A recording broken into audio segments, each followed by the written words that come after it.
Bonjour et bienvenue au Carrefour des Cultures avec à l'affiche aujourd'hui pour vous l'ouvrage intitulé Introduction au Nko, une alternative linguistique pour l'Afrique. Son auteur, Nafadji Sori Kandé, nous a fait le plaisir immense de nous rejoindre sur le plateau. Évidemment, on va consacrer le numéro parenthèse d'aujourd'hui à son ouvrage. Mesdemoiselles, mesdames et messieurs, l'émission parenthèse pour le compte d'aujourd'hui, c'est parti.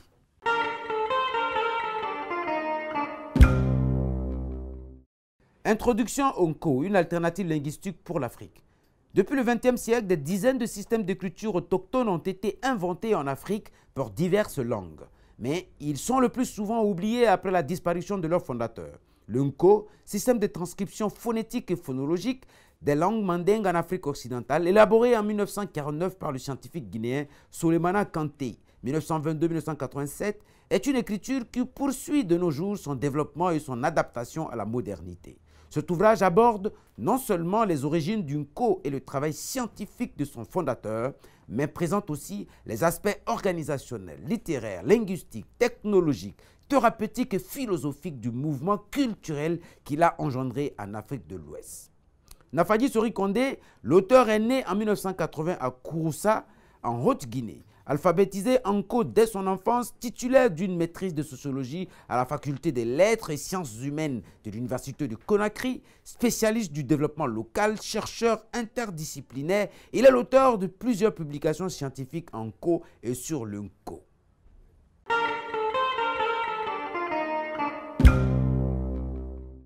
Nafadji Sori Kandé, bonjour. Bonjour. Je peux vous serrer la main? Oui, bonjour. On est content que vous soyez venu sur notre plateau. Ça a été un plaisir pour nous. Hein, toute et le plaisir, il est bien partagé. C'est vrai? Oui. Merci bien. Alors donc, vous êtes l'auteur de Introduction au Nko, une alternative linguistique pour l'Afrique.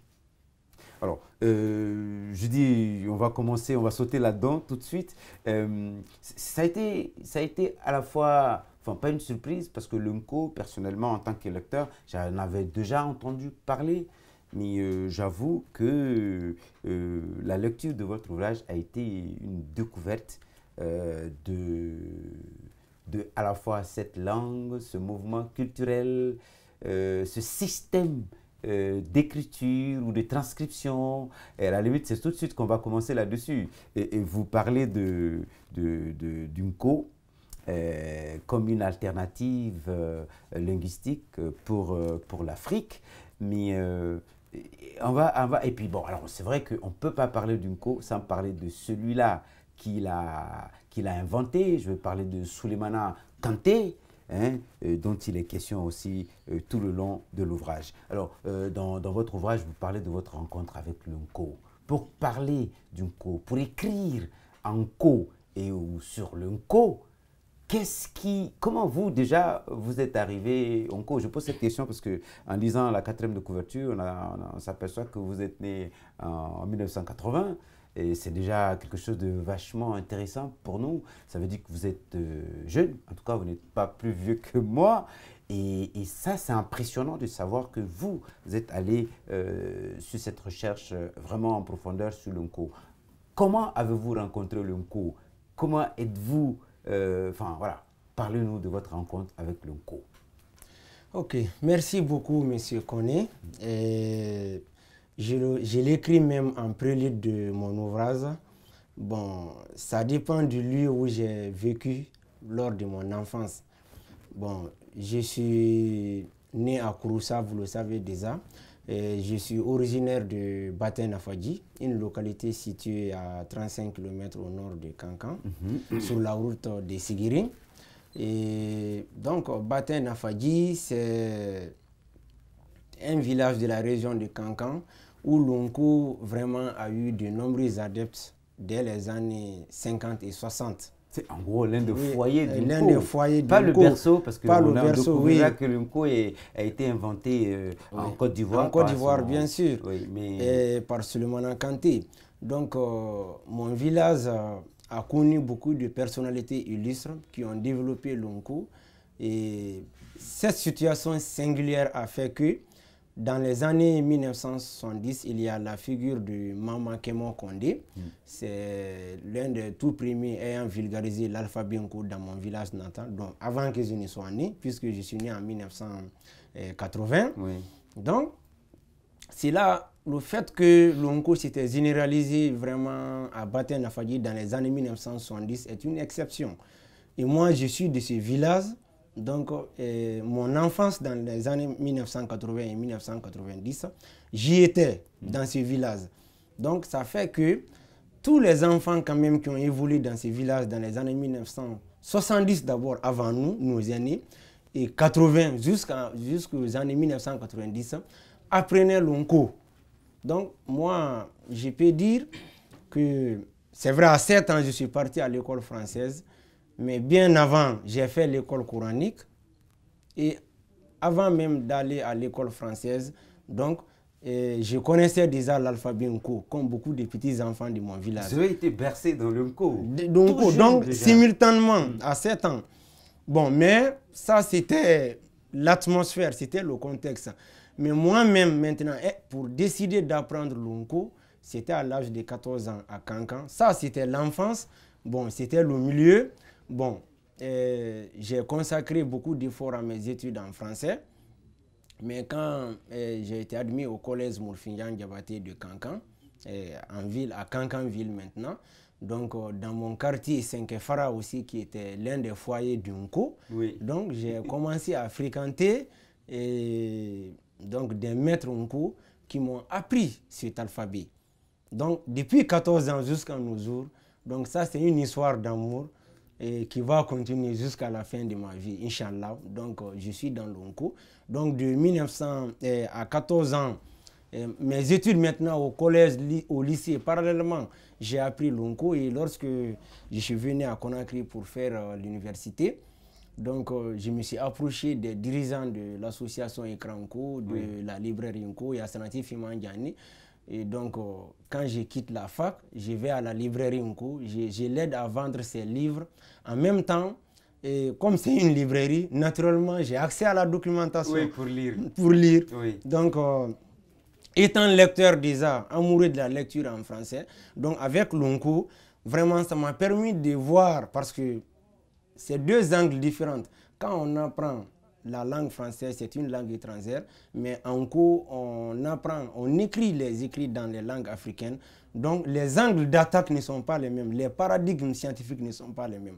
Donc, cette diversité, vraiment, en tant que chercheur et sociologue à l'université, m'a plu. Et tel est l'objet de cet ouvrage. Très bien. Alors, je disais, pour les téléspectateurs qui viennent seulement de se joindre à nous, notre invité aujourd'hui, pour le compte de ce numéro parenthèse, s'appelle Nafadji Sorey Kondé, c'est son nom de plume. Il est chercheur, sociologue, mais surtout, on va dire un peu comme ça, entre guillemets, spécialiste en Nko. Et puis d'ailleurs, on découvre sur la 4e de couverture que cet ouvrage n'est pas le seul ouvrage dont vous êtes auteur, mais il est très intéressant dans la mesure où il nous amène, il nous ouvre les portes du Nko. Alors, pour parler du Nko, d'ailleurs, dans l'ouvrage, vous parlez il y a un chapitre, hein, je crois le 2e, où vous parlez de la présentation de l'alphabet Nko. Mais le Nko, déjà, est-ce que c'est une langue? Parce que moi, je l'ai lu, mais par moment, c'est considéré comme une langue, par moment, c'est considéré comme un mouvement culturel, par moment, comme, on va dire, une philosophie de pensée, par moment aussi, c'est considéré comme un système de transcription donc, qui sert à transcrire les langues africaines. C'est quoi le Nko? Le Nko est un système d'écriture inventé par le scientifique africain Souleymane Kanté pour transcrire les langues africaines, mais en tenant compte de leur spécificité. C'est pour cela que c'est un alphabet phonétique et phonolésique. Qu'est-ce que ça veut dire, justement? Bon, c'est un alphabet phonétique. On sait que la phonétique, c'est la bonne prononciation des lettres, au moins. Oui. Donc, c'est ça, c'est cette branche de la linguistique qui étudie les sons, en tout cas, la transcription des langues. Oui. La phonologie, c'est l'étude des tons. D'accord. Donc, les langues africaines, majoritairement, sont des langues à tons. Oui. Donc, dans leur transcription, Souleymane Kanté en tant que chercheur, s'est rendu compte depuis les années 1940 que les alphabets qui existent déjà, l'écriture arabe ou l'alphabet latin, c'est-à-dire l'écriture française, c'est l'écriture latine, ces deux systèmes d'écriture ne sont pas adaptés à la transcription des langues africaines. Oui. Donc ça, c'est de la recherche. Donc c'est parce que ce ne sont pas des alphabets qui peuvent transcrire correctement les tons des langues africaines. Donc, quand moi j'ai dit, je prends un exemple sur la langue Soso, quand j'ai dit Mamadi, Mamadi, Mamadi, c'est le nom d'une femme, c'est le prénom d'une femme. Oui. Mamadi, c'est les petits-enfants. Petits-enfants, oui. Donc, les deux mots, ces deux mots en Soso ont apparemment la même orthographe. Mais les deux mots n'ont pas la même signification. Donc, la différence existe au niveau des tons. Oui, donc le problème de la phonologie et de la phonétique. Donc, Solomon Kanté a vu que le fait que les systèmes d'écriture utilisés pour la transcription des langues africaines n'ont pas tenu compte de l'aspect tonal, qui était mieux connu même par la linguistique occidentale à l'époque. Donc, cela fait que vraiment, tout mouvement basé sur la transcription des langues africaines échoue. Et c'est l'une des raisons techniquement, parce que les systèmes d'écriture qui sont à notre portée, vraiment ont du mal à les transcrire. Nos langues. D'ailleurs, dans l'ouvrage, un passage que l'arrivée d'une co est venue combler ce déficit. Oui. Parce que même aujourd'hui, les linguistes européens, occidentaux, reconnaissent que vraiment, Solomon Kanté a été le premier linguiste à s'atteler à l'étude des tons des langues africaines une bonne dizaine d'années avant que les linguistes occidentaux ne s'y intéressent. Oui, vous soulignez ça très bien dans votre ouvrage. D'ailleurs, on a noté quelque chose sur ce passage. Oui. On va y arriver parce qu'effectivement, vous rapportez avec effectivement des références des travaux de linguistes reconnus, que ce soit européens, américains ou ailleurs, qui ont passé à la loupe aussi l'alphabet Nko. Mais c'est vrai aussi, en même temps, et vous le faites bien dans l'ouvrage, vous indiquiez très bien là-dedans, avec des regards différents.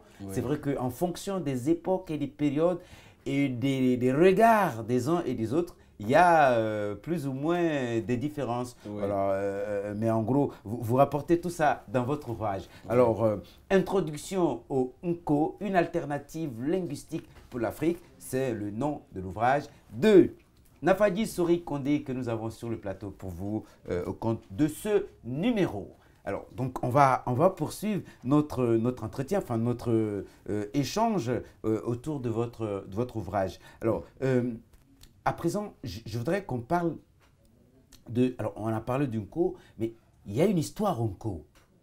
Oui.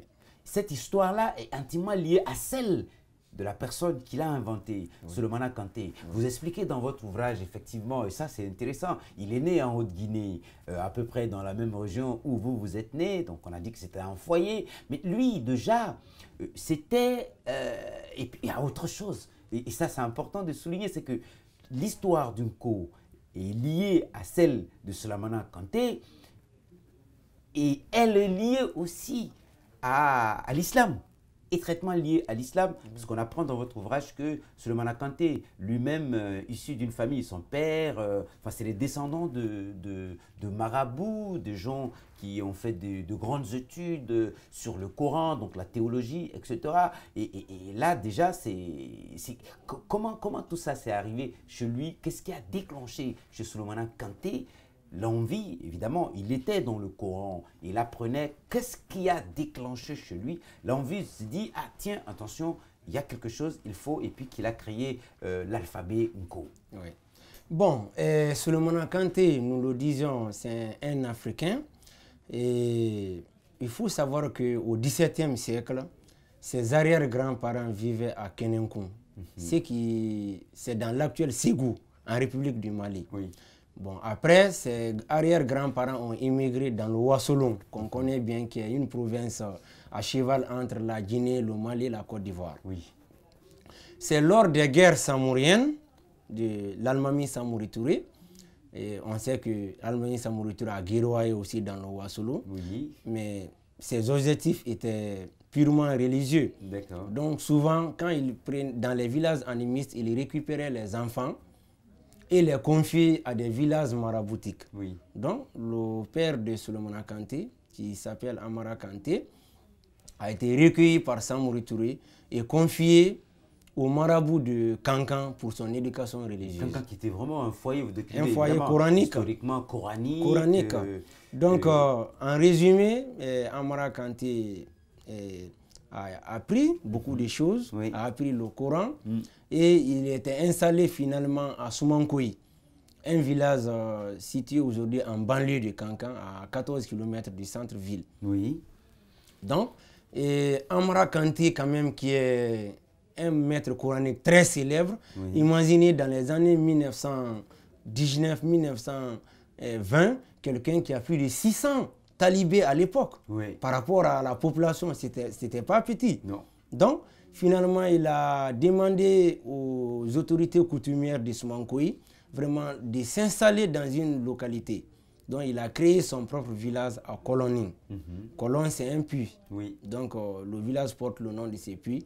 Donc, près de Soumankoui, à Koloning.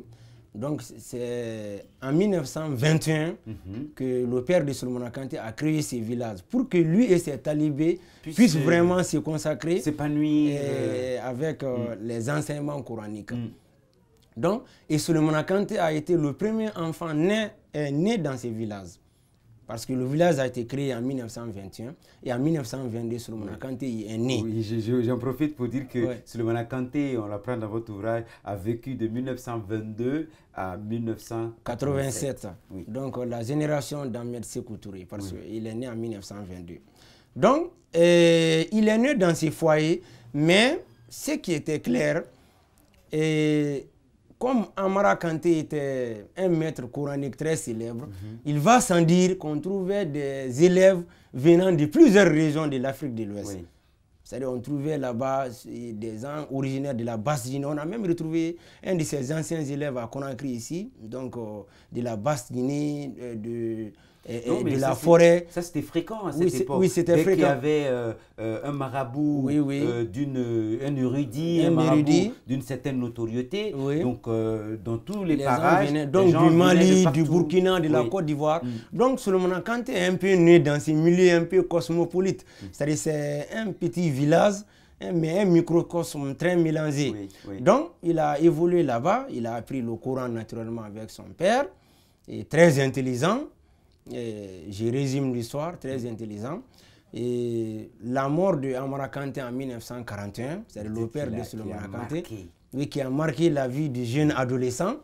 Donc, étant très jeune à l'époque, bon, il ne pouvait pas assurer la charge de l'école coranique, parce que ce n'est pas parce que ses connaissances étaient limitées, mais vu son âge, vous savez, dans la société africaine, l'âge compte beaucoup.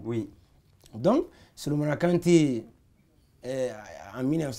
après le 17 en 1941, il a quitté, il est parti en aventure comme beaucoup de jeunes, en plein système colonial. Il est parti à Kouroussa, il est parti à Ouassolo, finalement il est parti en Côte d'Ivoire. Et d'ailleurs, on apprend dans votre ouvrage, mais c'est quelqu'un qui a beaucoup bourlingué, il a beaucoup voyagé. Il a beaucoup voyagé. Beaucoup de va-et-vient, le Mali, la Côte d'Ivoire. Effectivement. Donc il est parti, mais quand même il avait un niveau appréciable en arabe. Il avait, donc, et comme c'est quelqu'un qui aimait la lecture, en 1944 à Bouaké, deuxième grande ville de la Côte d'Ivoire, donc il est tombé sur une revue libanaise. Il y a dans cette revue que nous avons retrouvée d'ailleurs maintenant à la bibliothèque du Caire, une revue arabe où il y a un article intitulé Nahanu fi Afrikia. En arabe, nous sommes en Afrique. Donc, dans cette revue, il y a un article quand même du Libanais. Bon, c'était un ethnologue, journaliste libanais, qui faisait la monographie des différents territoires français de l'Afrique de l'Ouest. D'accord. Donc, ce Libanais, maintenant, il a dénigré les langues africaines.